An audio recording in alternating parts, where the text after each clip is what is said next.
Here, just stick it up.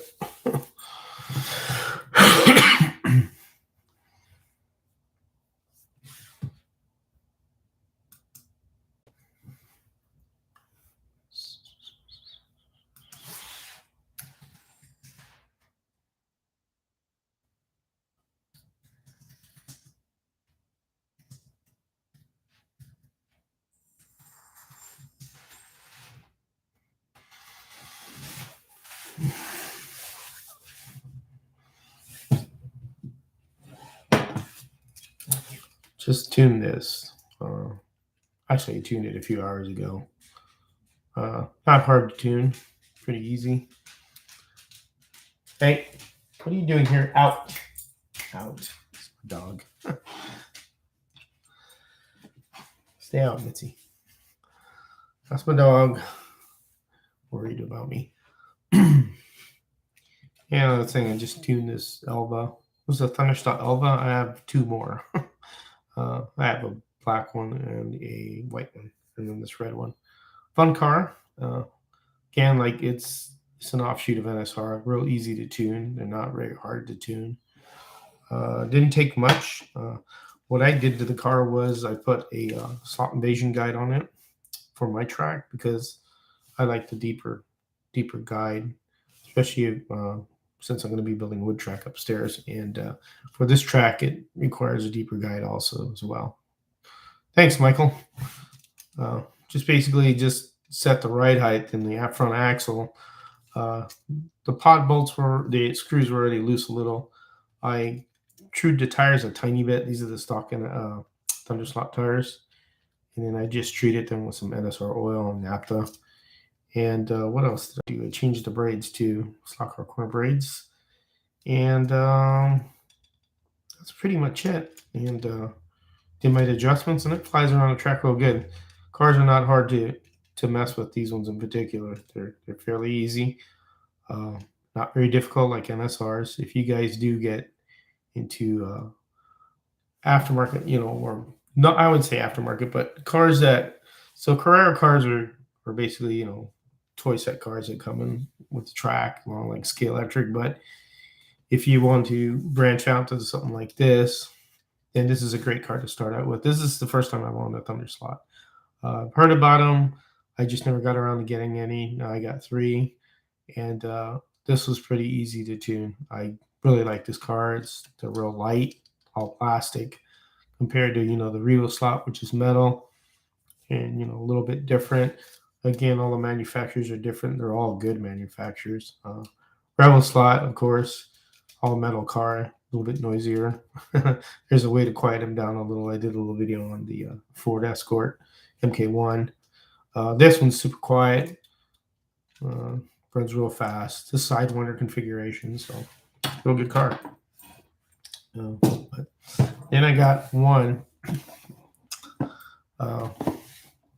This is a TTS car, 124 scale. A lot bigger. This is actually a 124 scale car. I haven't put this on the track. This is a Fiat, I think it is. So that's a pretty big car. I'm gonna try this one out, but I haven't taken it apart yet. It's the same company that makes Revo slot.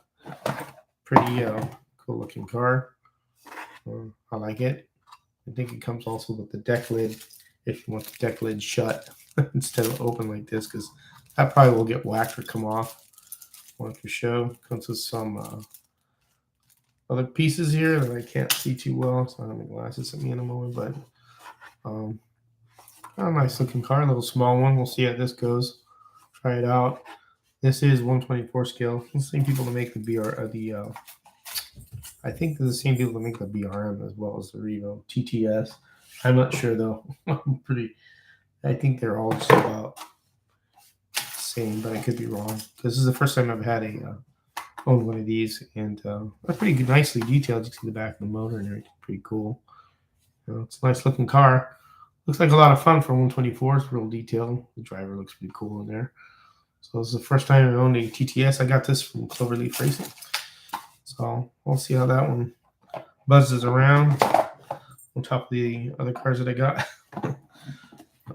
But I just got this and try it out stuff. You guys got any new cars lately? Let me put the cover back on it. Anybody got any new cars at all? Talk to me about them. Anybody get any new stock cars? Anything interesting or any pre-orders you're excited about? The Seneca one I'm looking forward to. The Thunderstop Mustang and the Shadow by MP Stock Car is one I'm really looking forward to as well. The Thunderstop Mustang, I really want to get one of those badly. And they're coming in a lot of nice colors. It'd be really cool to see how those look like when they're done. We saw a prototype from Home Racing World and from Dave Kennedy. It'd be cool to see what they look like when they come out and they're actually in production. Shotgun Dave, what's up, man? There's my scratch-built cohort. Shotgun Dave. And I can't wait to see some of your cars, man, when you send them out. Hello, ANT1 or Ant1. Yep. Harry just got two of mine because I send them. I thought I sent them on time, but they got there late. It was a modified and a showdown car. So they got there late. He posted a video on them, the two that I sent that didn't participate because they didn't get there on time. The only ones that got there on time were the Beach Racer and the truck for the Game Over series, which is just kind of like wasn't really like a, something that they were. Yeah, exactly. Save them for the SummerSlam, and that's what I told them. Because I'll be there on the SummerSlam. I'm going to go to Missouri in the summer. I just couldn't do it in the winter. Because the driving may be a little bit difficult. Plus, I just moved here and don't have much PTO at work. I actually have none, so I got to earn some PTO in order to do it. Yep, I'm going to be building some more cars. I have actually another one that I already built a chassis, but I got to deal with the body and put an interior and put decals on. And that's another Ford. That's a burgundy metallic colored Ford. Still got to do that one. Yeah, it is. Harry's got this is what got me to move. So I'll be building I'll be building a wood track, Dave, upstairs where I do work on the cars. Right now I'm trying to get a little work area here too. I have, power supply, a little piece of track here and stuff like that. Where can I get rear good tires for Carrera digital cars? I live in Ontario, Canada. I don't know any distributors in Canada. I know Paul Gage makes some good tires, quick slicks. Depend what you want to do. On Carrera wheels, you do have to make them run a little better. You do have to fill in those extrusion points on the wheel. Yeah, can't beat a wood track. I'd say yes, sir. But going to Ann's questions on the wheels themselves, they have extrusion points on the wheels from when they manufacture them, and those little divots. What you want to do if you want to stick with the stock or axle is fill those in with epoxy, and then sand them down. I don't know if you have a truer or something to put on to run the axle. And I know Stock Car Corner is coming out with a truer soon. I think hopefully next month. They're trying to work some things out on it, I'm sure. And it's from CB Slots is making the truer. But you would put the axle on the truer and you'd let the epoxy set. If you got fast at working epoxy, 5 minute, 10 minute, 15 minute. I'd wait like about a couple of hours for that. And then what you do is you sand them down and you make them smooth so you have the whole surface of the wheel even instead of having those bumps. And then you would buy some you could use urethane, and you would have to true those.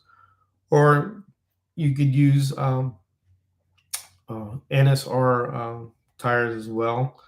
That you do make them that would fit on a Carrera wheel, I believe.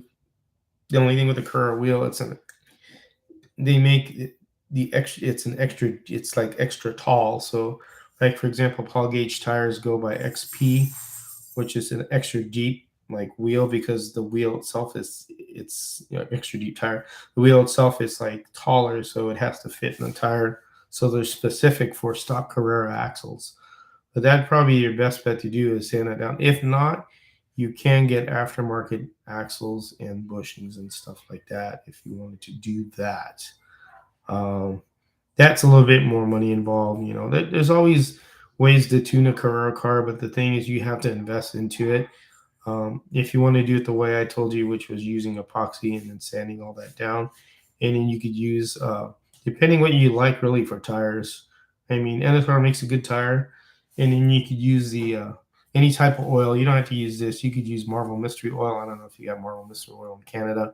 Any type of oil to soften the tire, and then you put a Zippo fluid on your sponge, and then you clean them up that way, and that also makes the tires sticky for rubber. Urethane, you could sand them down if you have a Tri or True. They run good too. And then you have silicone. Basically, with silicone, you just glue them on and go. You don't have to true those. I wouldn't true them. I've done it before. It takes too long. But that's the way I would go. You know, that's the options. I mean, there's so many things you could do. Uh, you could even get those Carrera stock tires and use oil and, you know, some oil treatment and some mathem to get them sticky. All you're doing is getting them, you know, nice and pliant so that they grab the track. And that's what they did with this thunder slot. I used the oil on it, and then I, you know, use naphtha. You can see they're real grippy right here. And this thing, you know, grabs the track real well and does real good. So there's also inexpensive ways, and, you know, depending how you want to invest in the car and how much you don't want to invest in the car, or if you lightly want to spend a little money, or if you want to spend a, you know, more. That's totally up to you. In Canada, though, the thing is that I know that there's a lot of customs too, a lot of customs things. I know Slot Car Corner used to have a place in Canada, but then they stopped. I don't know why. I don't know who's in Canada. If anybody here that's from Canada can help them out. I don't know who, you know, who really, you know, sells in Canada. That's the thing. I'm kind of lost on that question. Yeah, no problem. I mean, there's on the Area 51 Facebook page, before I did the YouTube thing, there are some old videos in there, and you can look to the video section on what I did to true Carrera wheels. And then I put silicone tires and glued them on there, and then I trued them. But man, truing them took on average like 2 or 3 hours a wheel or a tire. So I mean, and I got those really good, and those are the ones that Marty has right now. Those are trued wheels and trued silicone tires, and that took too long. Basically, it's probably better to just slap them on and glue them on and true your wheel and then go. But for plastic track, I mean, you can use a variety of different wheels. I use 3 different compounds on this. You know, urethane, silicone, and rubber tires. It don't, you know, it doesn't. To me, it doesn't affect it that much. If you have a wood track that's dedicated, that people only use rubber, you know, tires, that's fine, or urethane, you know, that works.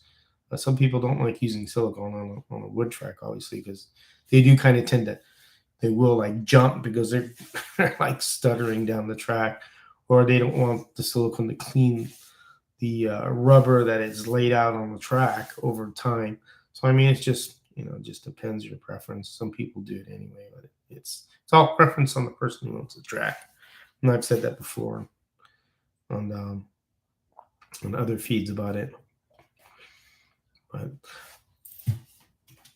as far as, you know, tuning these things, like I said, these things are. This is a really good slot car. If you don't have a thunder slot yet, real good slot car. Not too bad.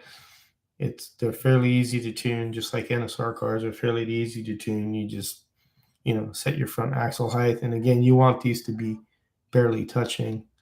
You see them, I'm spinning them like that because these act as outriggers. So when the car leans, the wheel's making contact on your track. And this is real critical. A lot of people don't understand that the front axle height is really critical in the guide, you know, where the guide's at in relation to where it sits on the track. That's real important because that'll keep you from like deslotting and falling off. And then, you know, of course, your float. You have your body float and your pod float. You see this car moves. And the reason why you want float is you want this chassis to flex around as it goes around the track. The chassis actually moves, and it just aids in the handling so much.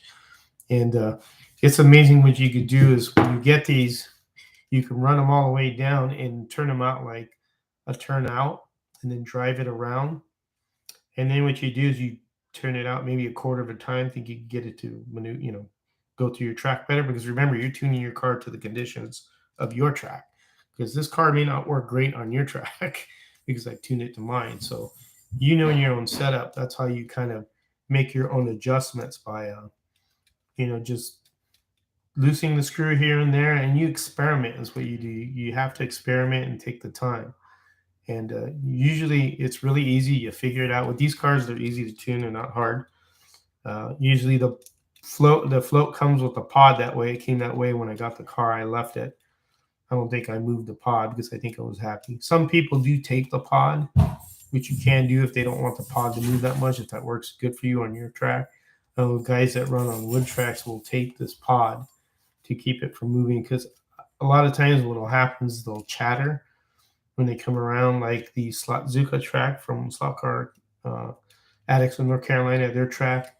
They take this a lot because it will chatter if you don't, and it just the wheels hop, and then that just slows the car down. So you got to experiment with what you have for your track. And again, every track surface, is different. If you have scale-electric track, that's probably, from what I understand, the toughest one to achieve grip from. That's a tough surface. Yeah, that's why proxies are sometimes hard. That's true. What's good on your track may not work real well on the host track. It's all a fine line. That is so true. And then I proxies are okay, but then I don't like it when people get kind of like pissy because you didn't drive their car well, or that's why I won't drive in proxies. I'll marshal, but I won't drive in proxies because I don't know the track that well, and I'd rather proxy it, or excuse me, I'd rather marshal it than drive their car, because they may get mad because you may be deslotting their car a lot, or you're just not driving it well, and they're probably some people get kind of irritated, I'm sure, because that guy can't drive my car. But yeah, that is so true. Proxies are tough. Once you send this in the mail, and I mean, you could treat the tires, but if you're going to like here where it's humid in the summertime, that package may change your tires, the environment, and your tires will look like, either be hard as rocks or gooey to where they're not usable anymore. So it's but the guys that are experienced at doing it, they know what to expect. So if it's one of those deals, I know I marshaled a few of the proxies at Slot Car Addicts in North Carolina, and there was one where a guy put "do not remove body," they don't want you to look in their car, or please oil every round. They'll put notes on there, and then that's fine. That's what they want. It's perfect. And there's some other guy. There's one guy that did a brass chassis for one of these cars, not this one in particular. Man, that was gorgeous. I have a photo of it. He did an excellent job. I was just looking at just the bottom. It was just fascinating how he was able to make an actual, full floating pan chassis on a 1/32 scale slot car like it was a manufactured car. Really nice work. So I mean, there's a lot of people who do that. There's so many people out there that have so many talents. I mean, I'm just maybe a teeny tip of the iceberg. I'm still a rookie. I'm still learning from others, and I just try and share what I know, what works for me, because what may not work for me, what may not work for you, may not be my way. You may have a different way of doing things, and that's why it's so, how would you say, so nice that everybody has different ideas on what to do. And I always, get everybody else's, advice. Like, for instance, John Albright, who's in California, he's turning me on to some stuff called Trinity oil treatment, and it's the guys same stuff that they use in RC cars. And I'm going to try that out, which is going to be pretty cool, because he was telling me, he's done a lot of experimentation with tires, and he was just giving me some advice, which is great, because he was telling me about a few things about certain tires and stuff like that. Same with Harry, and I just kind of pass that along and try it on my track, see if it works. But treating the tires with any type of oil and then cleaning them with naphtha is a benefit for rubber tires. And I would even try it on your stock Carrera tires, because it still helps, because you're making them more pliable. You're letting the oil soak in there, and then you clean it with naphtha, and it's making them very pliable. Yeah, we all have our little niche. Slot racers are an awesome pool of information and skills. That is so true. Everybody has a different way of doing stuff, and that's the cool thing about like scratch building. That what I like the most is that it's the uniqueness of everybody else's builds, and how they do the builds and how they do the modeling part of it too. I mean, it's not just the chassis; it's also painting the car, detailing the car, making the interior, um, just all those aspects. Your chassis, your wheel selection, your wheel inserts. If you actually paint wheel inserts, which I do, uh, or painting the actual just wheel itself if it's all aluminum. There's just a lot of things that's really cool about the scratch building. Let me get a card out. I'll explain more. And here's two. This is the latest 125th. Well, not the it would be the latest 125th before I moved because the beach racer I sent in was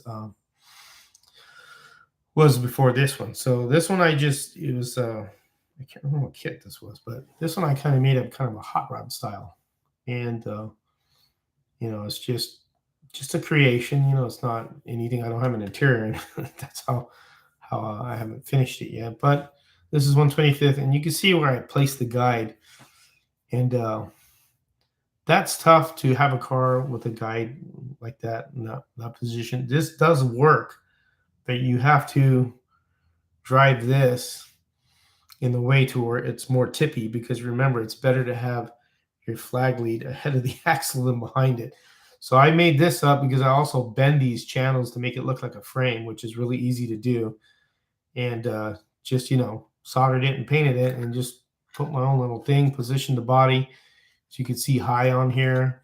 That was the tough part, to get it sit, and then detailed the motor. And I just kept an interior, but you can see I painted these wheel inserts, and you can see I painted them on there on the inside silver to kind of match it, to make it look, like an actual rim and stuff, wheels and lug nuts. But this is what's cool about these cars, that they're so unique, because you make your own creation, and the most rewarding part is when you see it going down the track. You're like, hey man, I made that. That's pretty cool looking. And that's why I like to encourage the scratch building, because there's so many possibilities in 125th scale.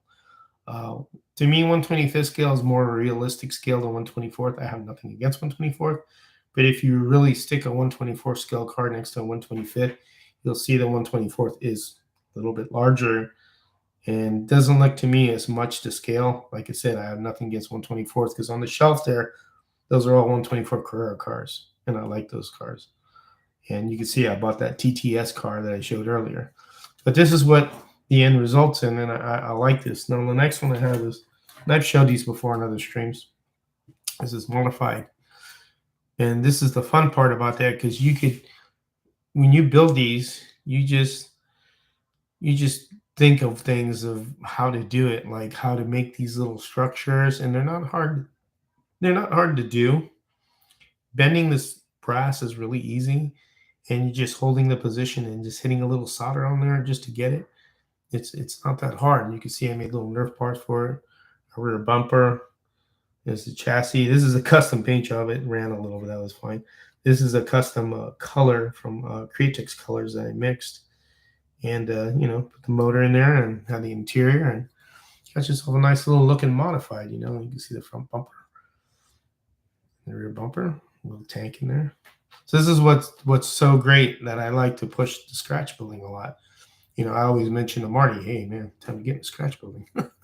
Because the 125th scale models are so abundant. 132nd, there are models out there, but they're not as many as 125th. And 125th, you could build a lot of stuff. I mean, there's so many models out there, and movie cars, you name it. There's a lot out there, and they're always coming out with model kits. For the static model builder guys. The static model builder guys are amazing. The one gentleman who does NASCARs, I always forget, Clay is his name. His first name's Clay. He's got his own channel. Man, he does some spectacular work, and I like to look at his videos because I like to see the details he does. And then you have guys that do dirt cars, static model dirt cars, and those are cool too. But I like to see him in a slot car form, because I like to see him going around the track, And I know Harry, you send them to Harry, sometimes they get busted up. Oh well, just build another one. It's just you have that capability of doing it. But it's always nice to have that option to build your own and do your own thing. That's what's so cool about it. Like I said, nothing against factory cars, and they're fun too. But to me, I'm probably about the ultimate, how would you say, expression and uniqueness is the scratch built car, because it's something of a personal creation that you did, and you can paint it any color you want. I have like a ton of Createx colors that are different things, and sometimes I mix other colors and kind of create my own. And then they have these, additives to make them glow in the dark if you want, and certain paints. But the uh, the water-based paints are not too hard to deal with. The rattle can, I've done rattle can. Rattle can works out fine too. I usually use the Rust-Oleum 2X paint, and to me that paint is pretty forgiving, and it leaves a nice shine if you don't want to get into airbrushing. Airbrushing can be intimidating. It all depends on the good quality of the brush that you get the airbrush. I know I bought some cheap ones and I tried using them. I was so frustrated with them. And there's a channel on YouTube as well called Barbatos Rex, and he does all kinds of reviews on paints and paintbrushes. And he turned me on to one called the Pro Convoy. And when I got that airbrush gun, it was like, wow, what a difference. So the quality of the airbrush gun is very important. And again, this is airbrushed right here. And this is the Createx paint, this car right here. And the same thing with the other one. This was airbrushed, this body. So, I mean, it's, let me get out of there. Talking with the chassis as well. It's just that important, to get a good quality airbrush. Does slot car racing get boring on the same track? No, not if you put a different car all the time. I put a different car, it's exciting. I still like it. I like my layout, but I don't think it gets boring. I think it's, to me, that's what the scratch building part is. It's exciting because it's like, let me see, what am I going to build next? And you look up all the models you have on your thing, like, I can make this car and put this paint job, and put these wheels, and then they're always coming out with cars. I mean, I think it's the car that makes it not boring because you see a different car running on your track. I guess you could look at it that way. I paint all my cars with water-based. The color selections is endless. That is so true, Dave. And you don't have to worry about compatibility. Yeah, I would say, yeah. That's not as bad as with, how would you say, solvent-based paint. So if you use like 2X paint and use some other clear, they react badly. Water-based is a little bit more forgiving. I like to really keep the Createx stuff together because I don't know, it's just me, but you're right. Water-based is more forgiving with compatibility, but solvent-based paints, because they're so, the chemicals, and they react so badly if they don't really match up that well. Double Snake 007, I hope that answers your question. I don't know if that really does or not, about if it gets boring. I don't think it does. I like my layout. My layout it's got nice straights and then curves, straights and curves. It's not really road coursey, I guess you would say, but I use water-based as well. No smell, easy to work with, easy to clean the gun. That's very true. I've done and now I would say solvent-based on an air gun, and you have to use thinners, and that does get stinky after a while. And yeah, easy cleanup for water-based. Water-based is really good. You could, and the only thing I would use for solvent-based paints is the clear. Is all I would use. Is the clear. Is the clear I use when I'm done painting the water-based stuff. So I'll use a rattle can clear and clear it. Usually what I do with like the decals, I will put water slide decals, and the thing with water slide decals, if you use a solvent-based clear, it gets hot and then it curls the decals up. Yeah, clear for durability. There you go, Dave. You exactly have it. So it'll kind of like wither them. And what you want to do is what I do, and I don't know if you guys do this, if it works for you. It works for me. So like that Fierce Ford I send to Harry, that car, I used that car in particular was for some reason a really pain in the nards to paint. I had to strip that car 3 times because my prep wasn't good and I kept ripping the paint easily off. It was very frustrating. It was like a bad day of painting, and that took me like 2-3 days to paint. I finally got it, so I got the car painted, and that's like a custom color that I mixed, like a Ford. I mixed that with like a Createx blue, pearl blue, and put silver in it, and got it that Ford color. Warm the can. Yeah, that is true. If that's on a cold day. This wasn't a cold day when this happened. This was in the summer, and this is with water base. Hey, out. But Mitzi, out. Come on, out. So with the water slide decals I was getting to, so if you use clear on it, it heats them up, and then they don't look good. They just get all bubbly and stuff. This is what I do. With the Fierce 4 that I sent to Harry that he got late, I put those decals on after, shooting water-based paint in the blue, and I put my slides on, let it dry, and what I did was I got water-based clear, which is in a can, rattled it, put 2-3 light coats on that, let that dry, and then I hit it with the solvent-based clear, and it didn't do anything to the decals. It kind of seals the decals to kind of protect them. I don't know if you guys want to try that out, but that's what I did, and it works out pretty good, and it doesn't ruin your decals. I'm sure other people had different methods, which is fine to doing that, but I use that method to protect the decals, and that's exactly what I did, and it didn't, mess up the decals. And I've had some cars where it's done that, and like my early land barge one, when we started doing land barges, that had happened to that one, but you couldn't see it as much.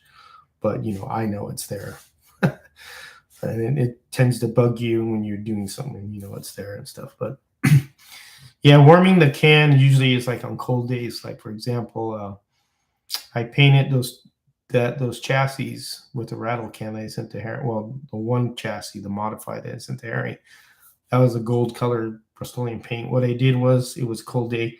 I put the can in some hot water, basically, and kind of warmed the whole can up because it was sitting out in the garage, and the garage is a lot colder. And let that warm up until the whole can warms up and it's nice and warm. Shake it, 2 minutes, and then you go out and you just put your coats on. But you're correct, Stock Car Dude. You want to warm the can of paint up. So this way it mixes better and it flows better because, viscosity. Because when things are colder, viscosity will be thicker and things won't move as much. So when you heat it up, you get it, viscosity nice and going, and you can get everything mixed up. Hot cover wrinkle decals for sure. Sometimes I put a matte clear over the decals. Once it dries, I go, exactly. That's exactly what I learned. I learned that the hard way. I learned that on my own. I started thinking, well, what if I do this because they're water-based? And there's also so many things with prep as well.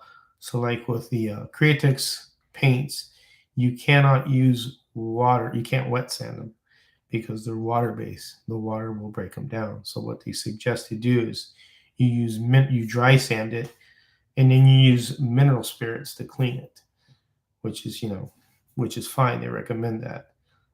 If you use water on a Createx paint and try and you break the paint down because it is water based, and then you destroy the paint job. So they have a section where they explain, on their paints what to do and what not to do. They have a certain gloss you use with it. Like some will require glosses, some won't. The 40-30 is one gloss, and the other one is 40-50, I think. That helps the paint. You got to let it set for 10 minutes after mixing, and you spray it. But they really spray on really easily, and they spray on really nice. And one thing you got to make sure is, if it is a warm, humid day, they do recommend thinning it down a little bit with acetone, because the acetone will make it, dry a little quicker because of the humidity and stuff. But that's one of the things they recommend also. But on their website, they have all the explanation and stuff. Yep, water will wipe it off until it's cleared. And then you could sand and polish it as you please. Yep, that's true. You could sand and polish the solid base clear once you cleared it. and that's where you just do the light sanding and then you polish it. I'm not that great on paints, but I'm getting there. I'm just learning. Uh, it's takes time. A lot of the detailed stuff you could I'll use like enamels, ace paints like from motors. I'll use toothpicks to kind of highlight certain things. They have these little things from Amazon. They're like little, they're almost like a Q-tip. They have a super small little fuzzy point on it, and you can use something like that to detail or clean. Um, when you put your windows in on your models, I usually use the UV glue. If you use CA glue, it just makes the window white and kind of screws it up. I'm really happy with UV glue. UV glue has kind of been a lifesaver because that doesn't really screw up your plastic windshields when you put them in the car. That Fierce Ford, I actually made a windshield for the front of that. It was the stuff from Hobby Link, the Evergreen. I think it was 20,000s or 30,000s. It's clear. It's got a green film. You peel it off, and I put that on there, and I UV glued that on there and made a front windshield because those cars don't come with any windshields, those resins, and you could do it that way. Cut your own windshield if you can. But anyways, yeah. Anybody else have anything going on? Dave, what are you building right now? Anything you're building in particular?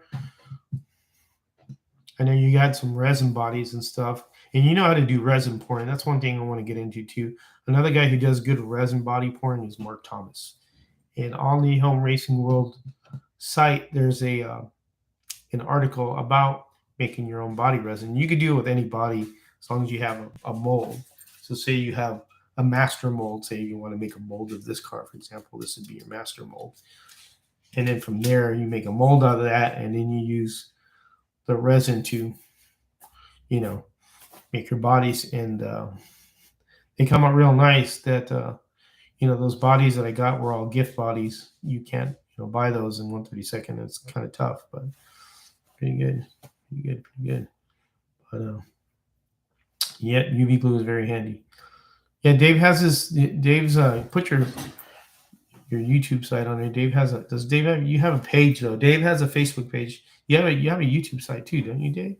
I know you have a page. It's Shotgun Dave's Scratch Build Cars. Should be on the Facebook. You should be able to see that. I'm going to start a chassis for the Model A resin. Body apart. I'll probably get busy on a later day. Cool. All right, good. Yeah. I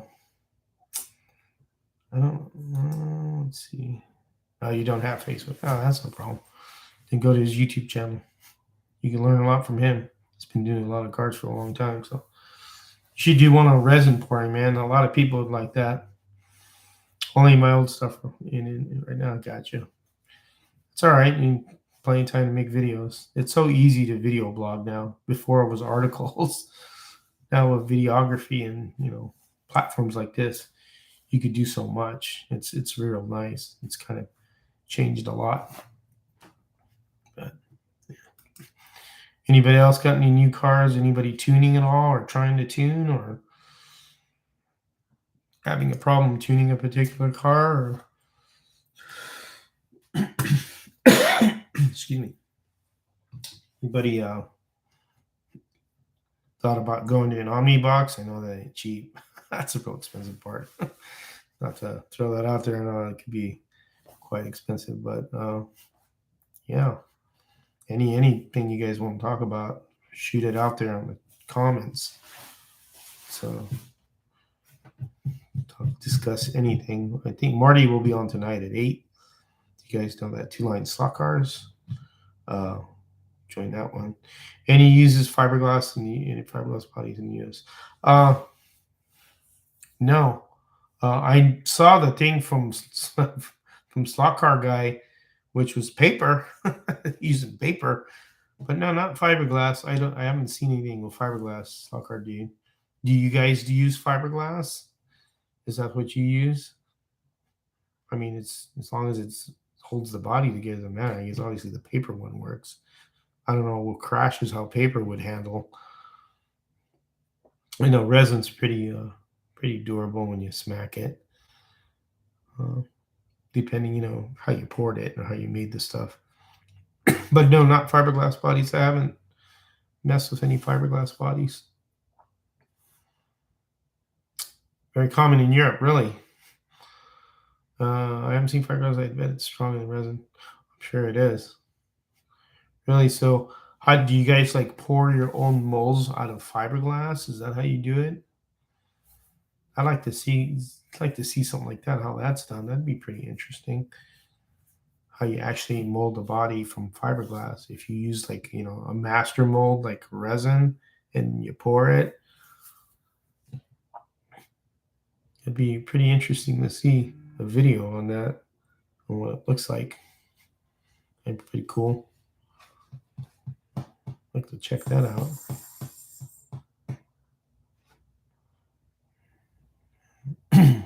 Yep, I'm sure it is stronger too, like Dave said. So we got 11 people viewing. Nobody has any questions on anything or just want to throw anything out there slot car related? No, the last live I did, we kind of got off track. I was talking about something else. I shouldn't have done that, but I'm trying to keep it all slot car stuff. Anybody has anything? No, nothing. Anyone? Bueller. I'll try to post a link. Oh, cool. There you go. Probably more stable in resin. Resin changes shape easily. Neat. Oh yeah, that's why you don't. That's why you don't put a. I use a dehydrator to dry paints for like hard plastic cars with rattle cans. That works real good, or chassis. But yeah, you don't want to do that with resin bodies. They'll really deform. They'll also deform during shipping too. If you ship it off and it's humid and hot in the box, they'll change shape too. One thing about resin is you can't heat it up and reform it. But yeah, it does change its shape if exposed to heat for long periods of time. Yeah, keep them out of the sun. They may not run the same after you put them in the track if they've been sitting in the sun. That's true. Or under a heat lamp.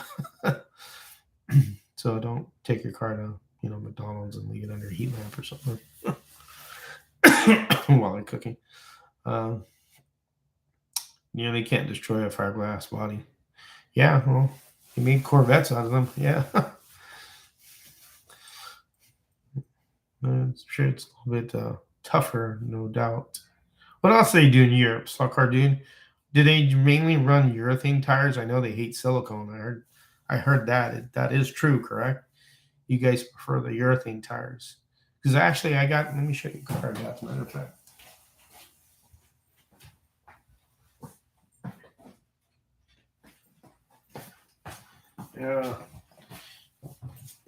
Here's one from Europe.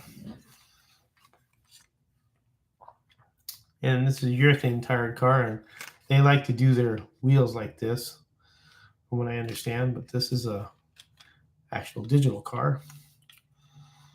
It has a digital chip, and this is what you guys race, I understand, right? And this body is like placed on with like Velcro. But this is a Toyota. Oh, it's a good little running car. It runs pretty good on my track. I think it runs very well. But yeah. It's something what you guys use, right? For 124th.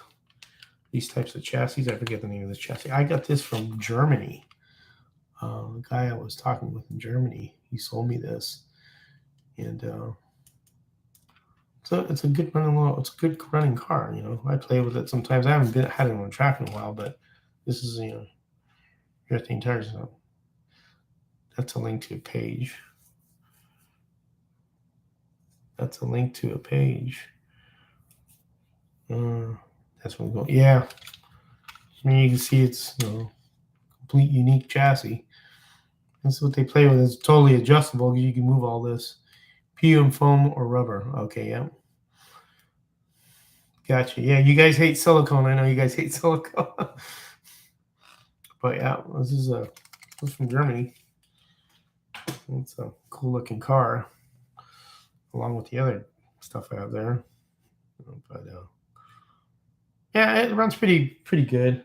Uh, I haven't, like I said, I haven't played with it in a while. It's a little dusty, but nuts and bolts chassis, yes sir. That's basically it. It's a nice chassis. I mean, it's nice. It's got all the adjustability here too, with the guide flag and everything. So, but, that's one car right there that I don't, that I've had for a while. I've had that quite a while. There's a lot of stuff you get on eBay that's from Germany. Sometimes cars you can't get here in the U.S. Carrera cars and whatnot. And in Europe, they have a different marketing, I guess, than they do in the U.S. Because I know American cars don't sell very well in the U.S. or excuse me, in the Europe, from what I understand. So, like, what's kind of odd is that Carrera doesn't, like 57 Chevys and all that, they don't sell too well. But of course, they like the DTM cars because that's their version of. No, I can't. I don't know why it doesn't let you post links. Let me see what I could do here. Hold on a second. Okay, I'll do this. I'll add you as a moderator. Okay. So go ahead and post a link now. You should be able to post a link. Let me do this with Shotgun Dave as well. Add moderator. So Shotgun Dave's a moderator. I haven't added any moderators. So try and post the link now. Since you're a moderator, you should be able to post the link. See if it comes up. Should work, I would hope. I'm not sure. Give it a shot. See if it posts on there. I know I could post links, obviously, because it's my channel. Has anybody got the John Player special F1 car? That thing's really nice. I have one right there. That thing I was really excited to get that, and I've talked about it before. That's a cool looking car. I love the John Player special livery, the black and gold. That's like one of the most beautiful liveries ever. I think it's right up there with Golf, with the Golf livery and the Marlboro, Sunico. Those liveries. I love the John Player special one. Those are just great. That's just a great livery. So I got that car, and pretty happy with that one. Just got to do a little teeny bit of tuning and tire treatment. There you go, Slugger Dude. It just came up. So now you can post up. Yep. There you go. Yep. Corvette. I see it. Kits. 124 kits. Oh, okay. Those are the resin. Oh, nice. Those are fiberglass then, right? Fiberglass bodies. You got a truck too. The lorry trucks, you call them over there. Cab overs. We call them cab overs here. That's a nice Maserati kit. It works now. So Shotgun Dave and Stock Car Dude are moderators. So you guys post links. Yeah. So those are fiberglass. The Maserati looks cool. Are they planning on doing more bodies in fiberglass? Yeah. Are they planning on doing more? I see they got the Corvette that that looks like that's probably the Revell Corvette, isn't it? That's what that's shaped after. That's pretty cool. I'm sure painting them wouldn't be too difficult either because they're fiberglass. Shouldn't be too bad. Shouldn't be too bad of a substrate, as they call that term for painting substrate, your surface. Yeah, those are nice. Cool. I like those. Pretty cool. Pretty cool. Very, very good. But, and there's Dave's. There is his channel. Let's see Dave's channel. Yeah, there we go. I love all those modifieds, man. Those are cool. I like it, Dave. Did I even? All right, let me subscribe to your channel. I thought I subscribed to your channel. Okay, I did. There you go. I subscribed to your channel, Dave. I like the picture across all the modifieds. Those are cool. Those are always cool doing modifieds because they take so much. Take a little bit more time. Yes, it did. It worked. It's up there. It's up there perfectly. No, that's all good. The old vids are the good vids, man. Yeah, no problem, man. Shoot, looking forward to what you have to do, what you got coming out, man. Give me ideas to do some more modifieds. I like doing them in 1/25th scale a little bit more than 1/32nd, but I'll do 1/32nd obviously. But in 1/25th, I like they have some kits that came out from I don't see MPC, but it could be somebody else. It's the gosh, I can't think of what they were, but those were cool. I have two of them. Boss Haas, I think is or something like that. Boss something, and I haven't built those yet, but I like those bodies are cool. That's a kit that just came out not too long ago. And then there's Asphalt Modifieds is one that I want to do a couple of those. Actually, Kevin from I don't know if you guys know what Slot Car Scenics is. Have you guys seen that page? And those guys, more 555s are in the works, plus a bunch of pre-war jalopies. Yeah, I haven't done a jalopy yet. I want to do jalopy. Harry used to do a lot of jalopy races. I think we need to bring that back out because those are really cars that, they don't have to be like, I'm not saying that they're not perfect, but they don't have to be really perfect, but because they're jalopies. So they would work out good. Thank you. I appreciate that. I try. I try and do a little good job. Like I said, I just build them as I go. I don't really have like a blueprint on what I'm going to do. I just figure, I'll just put this Nerf bar here and Nerf bar there, make it look good. Or I'll look at the. A lot of times I'll look at the model kits that have it, and you can look at all that. Sometimes it's harder to make them look beat up than make them look pretty. That's true. You got to give them the realism and stuff. To me, it makes a lot of that, weathering stuff, which I have, and that's what I did to that Willys truck that I sent to Harry. I did a lot of weathering on that, and I used a clear on it, a water-based clear, and it came out pretty cool. Nice satin look to it. That's what I did with that one. I got the Tamiya and was rubbing the weathered look to it to give it that weathering appearance. But yeah, sometimes it's harder to make them look ugly than pretty. Thanks. Yeah, the fiberglass body is interesting. I don't know if they start making more. It'd be kind of interesting to try one out. I'm always up to trying something new, see how it works. Excuse me. Yeah. Yep. All right. Anything else, guys? Because we're heading up almost an hour. Don't forget, Marty has his live stream tonight. Guys, join that. Marty will be on. He said he might be a teeny bit late, but he'll be on a little after 8. Looking forward to see what he's got going on. I'm glad he got his tech slot box all set up and working now. Now he's analog, which is cool. So now he could dive into a lot of that other stuff. And I've been kind of poking him with scratch build. Hey man, you need scratch build. You need scratch build. He knows I've been kind of throwing that out there to him.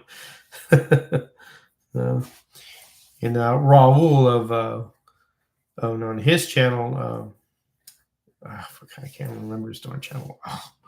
Conquest Racing. He's he's got a tech slot box. I mean, I'm kind of telling him, hey, you can scratch build, dudes.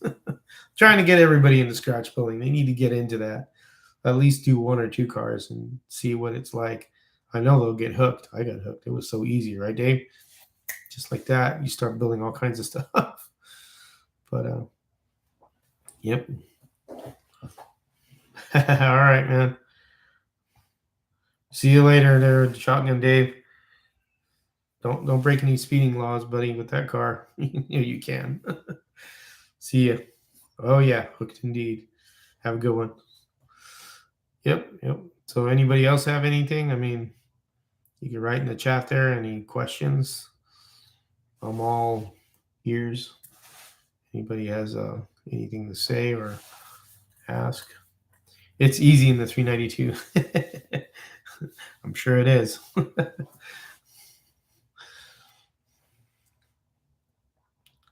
So what else you guys have? I mean, I don't want to sit here and keep talking about something that I can't really talk about unless you guys have something to input. I've pretty much covered what I wanted to cover so far. Just a little friendly chat here during the daytime here. It's Tuesday. It's a little bit sunny outside. Oh, actually, no, it's not sunny. I'm sorry. It's overcast. It's the light. Scratch builder. Dusty. Hey, what's up, Dusty? You ran the Carrera Porsche Sunday and they were for blast. Cool. They were evenly matched, so that's good. So you guys were driving evenly matched cars, and that's the whole point. It's all about the driving them. That's cool. I got like 3 more over here. I only sent them 4. I have like 3 more that are set up that way. I was telling your brother, man, they're not too hard to get his car to do that like that. Yeah, he was talking about the body float thing. One thing you gotta understand, body float doesn't really apply too much when you have a magnet holding the car down. That's why it's with those cars you don't need body float. The magnets and the silicone tires are doing the work. When you remove the magnet, that's when you want the chassis to flex because you've lost that ability to be stuck on the track. And here comes the one point that I was trying to talk about. Let me get another car. Hold on. 1 second here.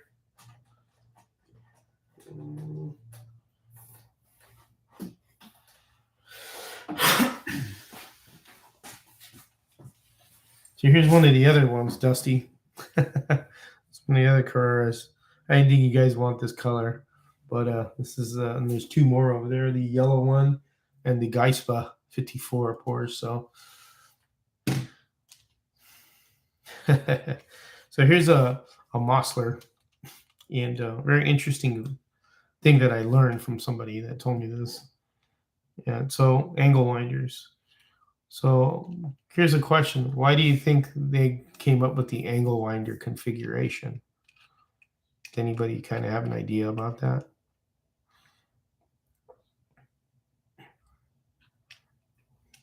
Take a guess. They were matched it perfectly, so it was fun. Good.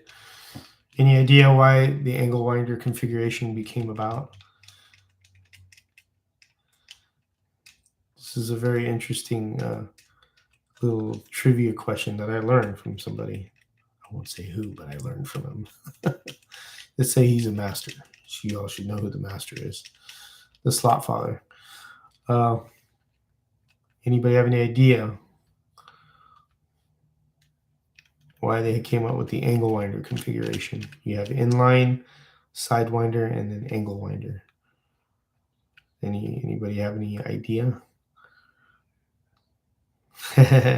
So here's why. So as you know, by thought without magnet, I fully agree. Yes, sir. Torque. Well, here's why. That's a good one right there. So the angle winder came about because now you know some of these motors there's magnet effect and non-magnet effect. So some motors like this, I believe, is a magnet effect motor. There's a little bit of magnetism in this motor. Not much, but there is. Now they do make some motors that got like no magnet, so that there's no magnetism. This has a little bit, but it doesn't like stick to the track real hard. But this came about because when you put it in this configuration, you get more of the magnet covering both rails in this position. So you're getting the full effect of the magnet because of the position of the motor, because it's covering the full surface of all the rails. Inline, it wouldn't do it because it say the rails are here, right? The inline's here. And then you have the sidewinder, but the angle winder covers it more. This is what I was told for a magnet effect. So this way the car sticks more. So I don't know if you guys knew that. I was told about that. Somebody who was, talking about angle winders one day. We were just having a discussion. Yep. So, but weight distribution, torque be better. Yep. put to the floor, less friction on the gear.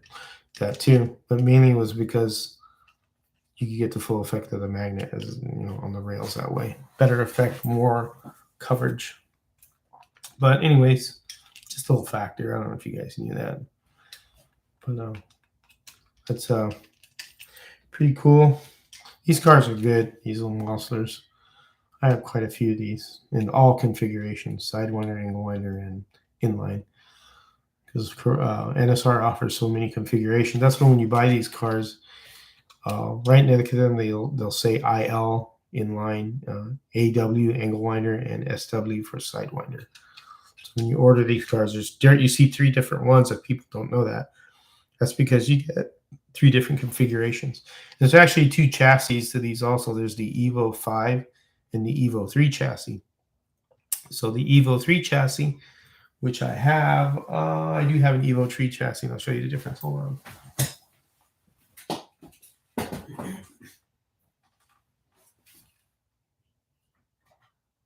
One second here. Yeah, this is one right here. Here's an Evo 3. All right. So does anybody see the difference in these 2 chassis?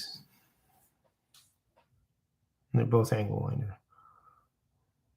But you see on the front axle, what do you see there? This is the difference between this one and this one. It's all has to do with the front axle, if you kind of understand what I'm getting at. Take a guess. I know you guys know this answer. It's pretty... No problem, Sockard dude. So the difference, so this is an Evo 3 and this is an Evo 5. The difference is, no, see that? The Evo 5, you could adjust the front axle. The Evo 3, you cannot, because see, there's holes for grub screws where this doesn't have it. On a monster, it doesn't really affect it as much because it's just kind of a fast car. But this one right here, it doesn't have an adjustable front axle, and this one does. That's the difference between the Evo 5 and the Evo 3 for NSR. So if you see when people reference, it may say in the footnotes it has Evo 5 chassis or Evo 3. That's the difference. I would prefer the 5 because I like to adjust my front axle height in relation to your height of your when you shim your guide and stuff, and helps out with tuning the car. But they both run pretty good. An angle winder, they run pretty good. So, but that's the difference. I don't know if you guys knew that or not. So that's one thing. NSR, I have a nice NSR catalog that has everything in there. I don't think they make catalogs anymore. Everything's electronic now. I'm sure they have them electronically. Yeah,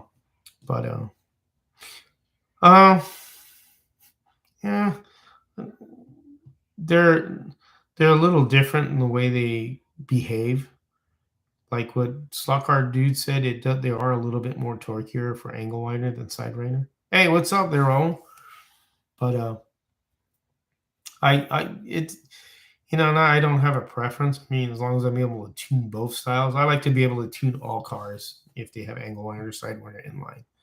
It doesn't matter. But they are a little bit more. They do behave differently than an inline one when they're coming around the corner.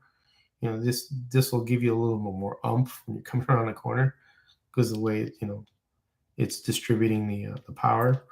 So I don't have a preference really, Dusty. I mean, as long as I could tune them, I'm happy. It doesn't, that all also depends also if your certain clubs will want to run only angle winders or side winders or inlines or whatnot.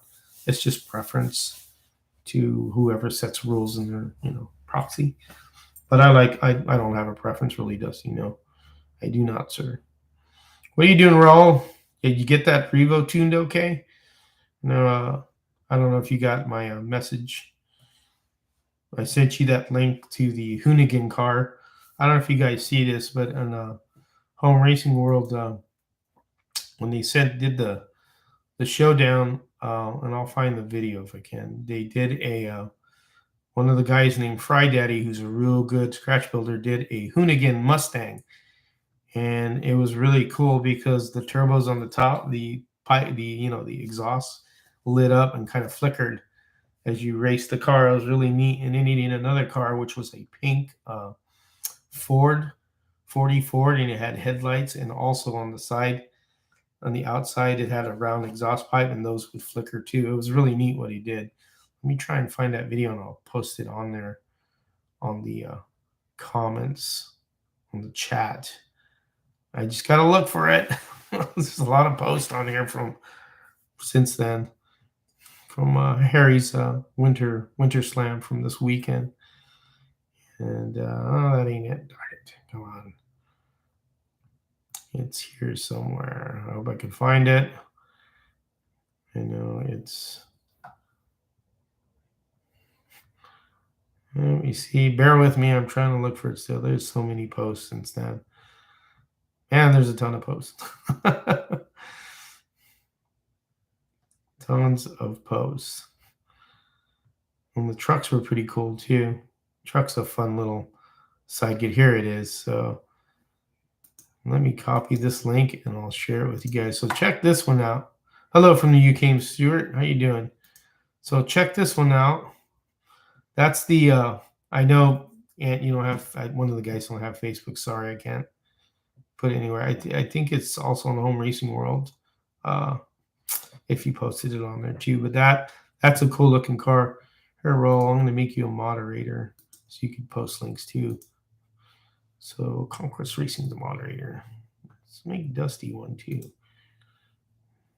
Let's see, Dusty. So let me see if I don't know if Home Racing World had posted it on YouTube, so people that don't have Facebook can see it also. Find out. Oh darn it! That's not what I wanted. Let me see. There we go. 1 second. Let me see if I can find it here. Give me a sec here again. I'm trying to look for the link. And yeah, here it is. I'll let me share this link right here, and then I'll post this one up there too, because I know who people who don't have Facebook can. Here you go. There you go. So if anybody doesn't have Facebook, there's a YouTube link. So it's a Hoonigan car that he built in 132nd scale scratch built. It's really cool looking car, and then he did a nice 125th scale pink Ford, which is cool too. So check those out later on if you want, or you want to check it out now. Pretty neat stuff. How he did those. That was the one I was talking about, Raul. Was the Hoonigan car that somebody built, the Hoonigan Mustang. So check that one out. I sent that to you on Facebook Messenger, but I don't know if you have me on Facebook Messenger yet. I requested you as a friend, so this way we could talk through Messenger. But did you ever get your Revo figured out? Because you said you were having a hard time with it. They could be a little bit quirky sometimes, but anyways. So how's everything in the UK, Mr. Stewart? Pretty cool that it lights up when yeah, that's that's the cool part. And you know, there's a lot of LED kits out there available to do that kind of stuff. I don't know where you got that one, but I know there's a place called Model Train Software or Evans Designs. I'll post a link for that. Evans Designs. He makes a lot of small little LED lights for different sizes for the railroad guys. And I get all my track lights are through him, is where I got his stuff. And in the Ghostbusters car, that kit was from him for that car I made. And he's got a lot of good stuff. And it's, like I said, a real good quality LED lights. Dan Wiley, what's up, man? Here's to that Evans Model Train Software thing. That's a good site to go if you want to look at LED lights. I think they have those lights where they flame out like that too. But yeah, it's pretty cool. And Fry Daddy knows how to build some nice slot cars, man. I've never met him.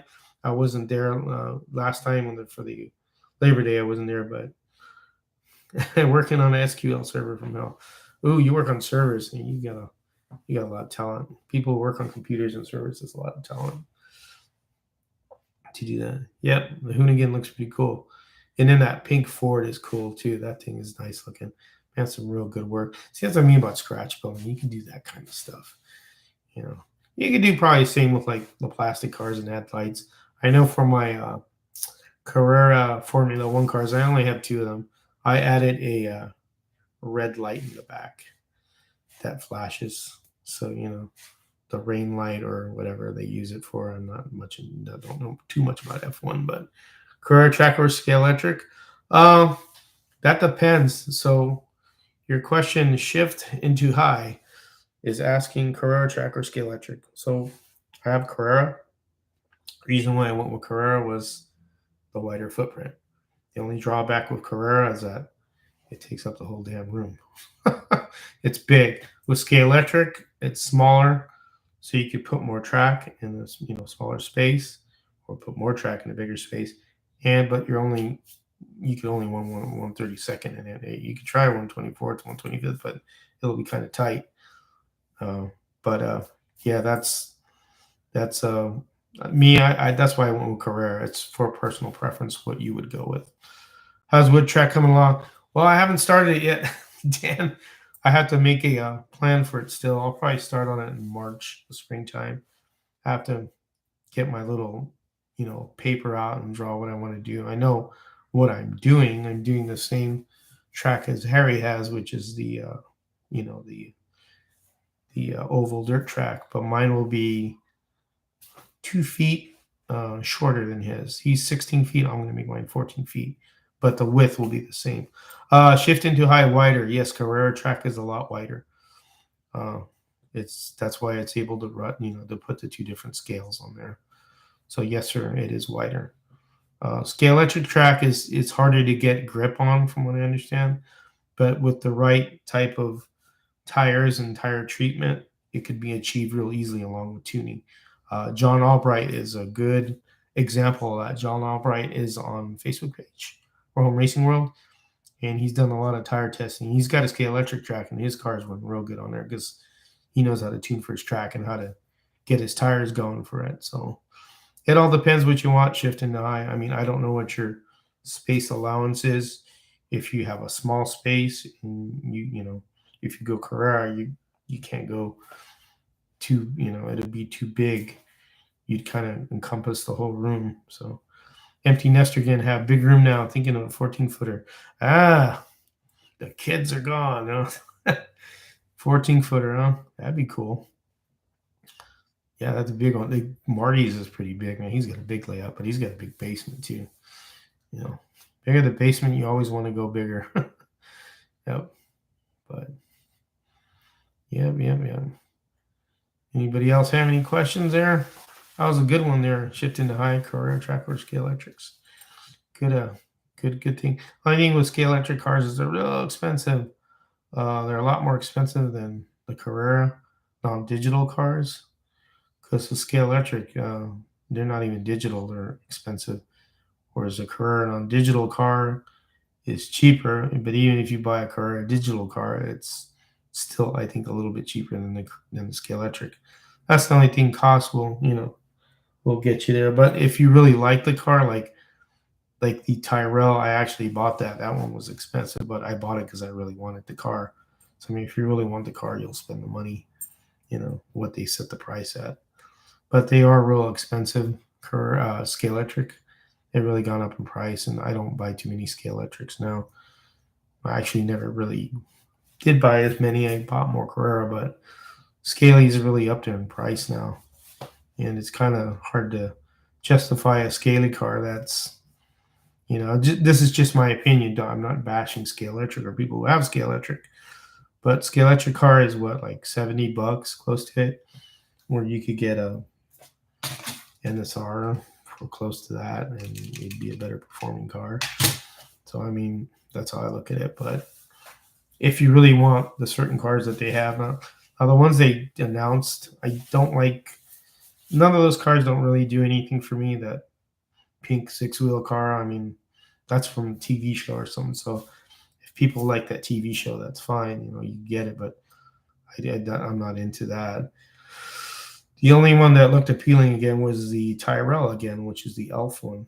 That was it. But the rest of the cars, like those Cobras, I didn't really care for the paint schemes too much. I know one is actually made from a paint scheme, which is the snake eyes and scales. But that just I don't really care for that type of that's just me. So the people who like it will buy it. But yeah, it all depends what your preference is for Scalextric and Carrera. Not saying Carrera makes any cars are better, but sometimes some of their cars they make are like, why'd they make that?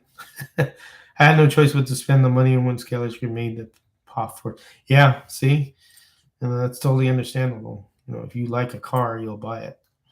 I want to change some of the front pack rims and tires on my Carrera. I want to.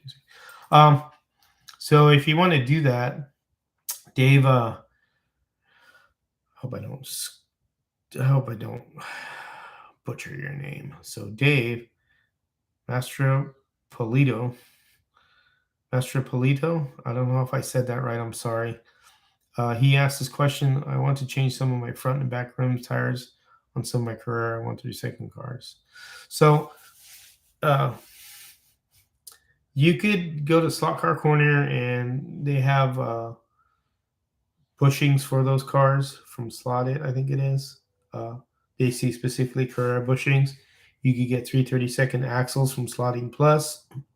They have there, or Slotted. They come in different widths. If I would get one a little longer so that you could cut it if it's you don't want to get one too short. It's always better to have more than less because you could always take away, but you can't add. So you could get the axles, and then you could go with a CB design wheel, get the similar size that came with the Carrera car. If you call Slot Car Corner or chat with them, they have a chat, and then they also have a phone number. You could call them, and they'll give you help with that.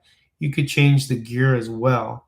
You would have to do that. You'd have to do some modifications. So if you go to the slotted gear, which is typically a 27 tooth gear, on the Carrera car, on the let me see, I have a Carrera car right here. So here's Harry did a video on that. Harry's got a lot of videos in the archives. So in the Home Racing World main site, that's like the archives of all the videos, and he did them on Winged Warrior cars, which is the Carrera NASCARs, and those cars handle way better when you do all these mods than taking them out of the box. So as you can see right here, this is where the crown gear is. So you would have to cut that out because the slotted gear just sticks out more. So you'll have to do some modifications and replace the axle, the wheels, and then you can replace the pinion as well, or you could keep the nylon one, but I would go with the brass one. So yeah, you can do it. As far as the front wheels go, I probably wouldn't do that. I would more concentrate on the rear of the car because the front wheels really are just outriggers. And what I do with my front wheels or tires is I use floor shine on them and just make sure these are round and trued, and then use floor shine. And because you want these slick, you don't want them to be grippy. And you could keep the front wheels, but you could change the rear ones out. And if you're bold enough, you can get inserts for those wheels and paint them, this color. Say if you want to paint the color like this car, replace them.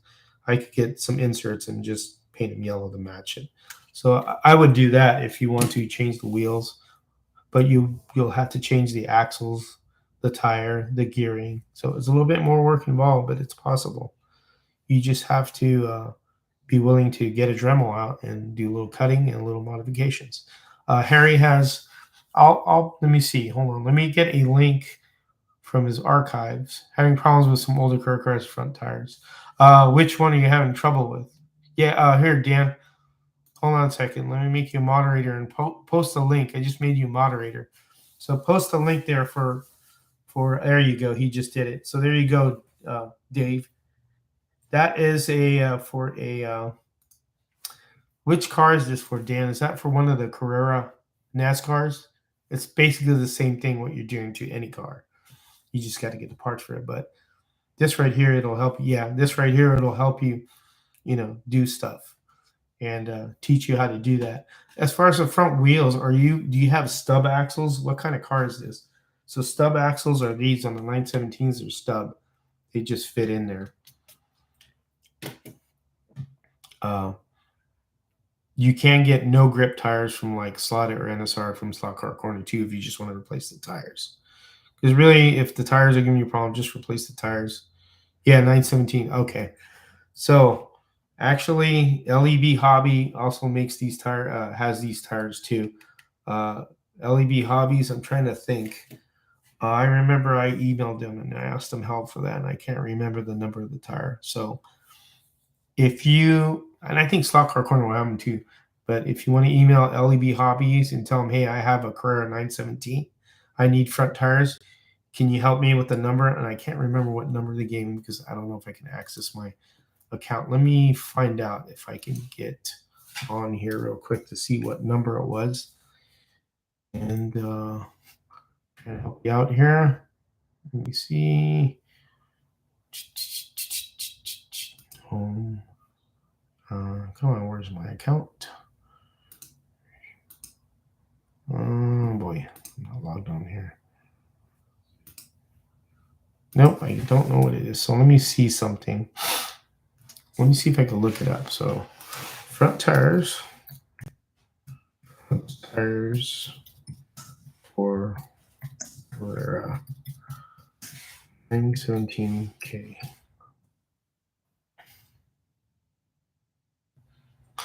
I can't find them, darn it. So email LEB Hobbies, and they should be able to get you. So I can't get into my account, which really sucks because you see.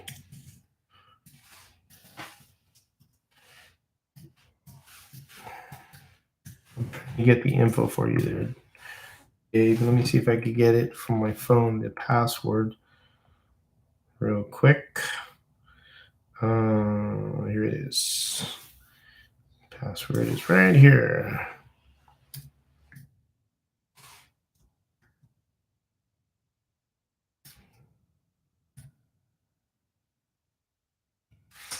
Let's see if this is it. I hope this is it. I don't know if it is. Okay, here it is.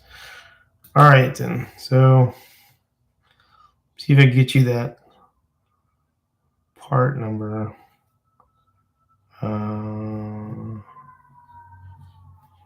Give me account information. Darn it. Darn it, darn it, darn it. Sorry, I'm taking so long to look this up. Let's see, show all orders. All right, then.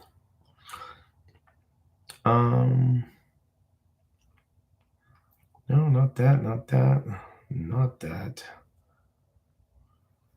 Let's see if this is it. Nope. Oh boy, not even close. I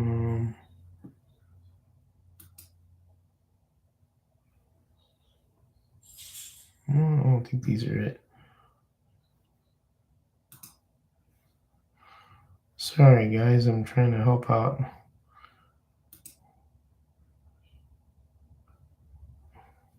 Nope. That's not it.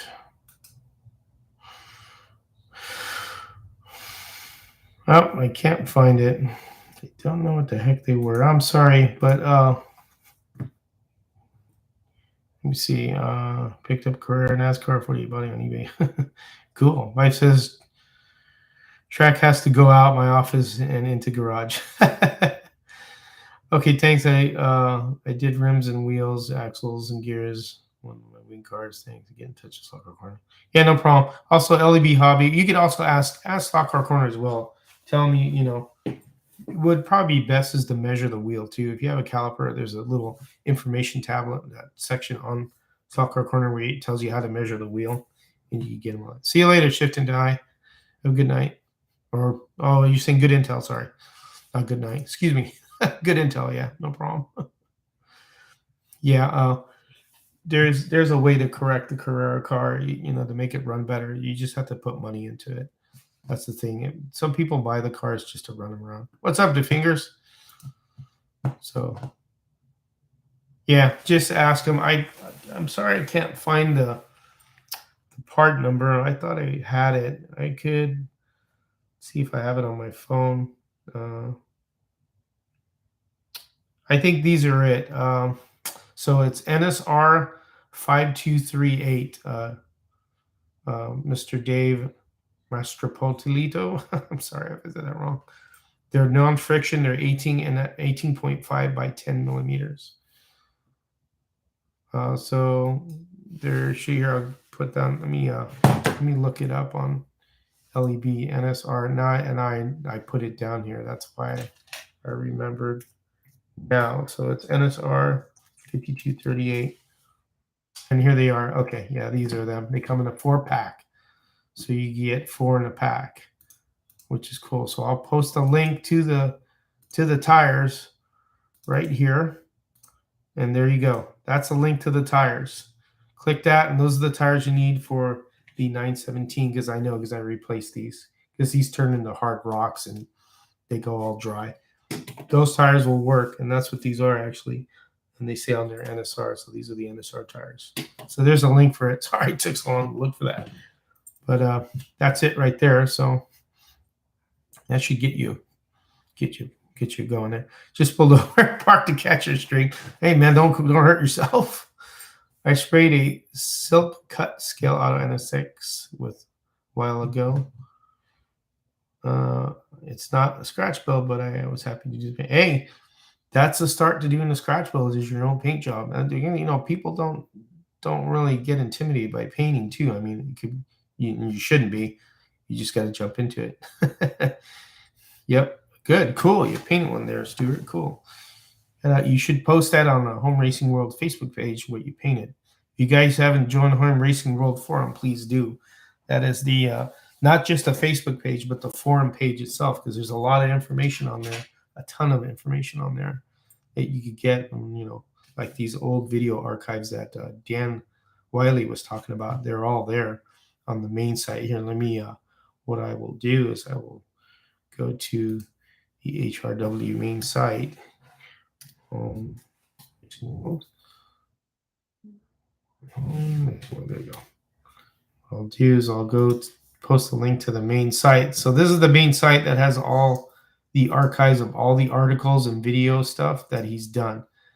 So if you click here, you'll find a lot of that, you know, on Carrera stuff and modifying your Carrera car, stuff like that. I spent hours on the forum. Good stuff. Yep. That's the main site right there. You could join the forum, the live forum boards, where, you know, it's free. Just, you know, join the forum board. It's really, really good forum board.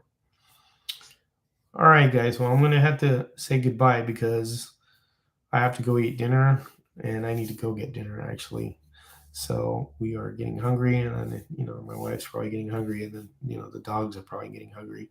Gotta feed them. So so hope everybody enjoyed this. It's just chattering away. Hope everybody got some information you needed help with. Yep. Sorry, Fingers, you came late. Don't get in an accident, dude. Yeah, back to work. All right, you guys. Thanks for joining the live stream. Don't forget about Marty's tonight. Marty's is on at 8 tonight if you guys want to join his. So you guys see you later. Have a good one and have fun racing.